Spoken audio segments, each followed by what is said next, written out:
വചനങ്ങൾ 29. കർത്താവിൻ്റെ ശക്തമായ സ്വരം. സ്വർഗവാസികളെ, കർത്താവിനെ സ്തുതിക്കുവിൻ. മഹത്വവും ശക്തിയും അവിടുത്തേതെന്ന് പ്രഘോഷിക്കുവിൻ. കർത്താവിൻ്റെ മഹത്വപൂർണമായ നാമത്തെ സ്തുതിക്കുവിൻ. വിശുദ്ധ വസ്ത്രങ്ങൾ അണിഞ്ഞ് അവിടുത്തെ ആരാധിക്കുവിൻ. കർത്താവിൻ്റെ സ്വരം ജലരാശിക്ക് മീതെ മുഴങ്ങുന്നു. ജലസഞ്ചയങ്ങൾക്ക് മീതെ മഹത്വത്തിൻ്റെ ദൈവം ഇടിനാദം മുഴക്കുന്നു. കർത്താവിൻ്റെ സ്വരം ശക്തി നിറഞ്ഞതാണ്. അവിടുത്തെ ശബ്ദം പ്രതാപമുറ്റതാണ്.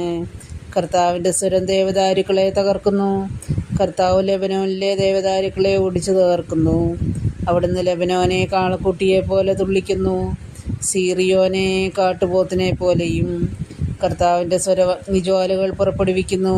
കർത്താവിൻ്റെ സ്വരം മരുഭൂമിയെ വിറകൊള്ളിക്കുന്നു. കർത്താവ് കാദേശ് മരുഭൂമിയെ നടുക്കുന്നു. കർത്താവിൻ്റെ സ്വരം ഓക്കുമരങ്ങളെ ചുഴറ്റുന്നു. അത് വനങ്ങളെ വൃക്ഷരഹിതമാക്കുന്നു.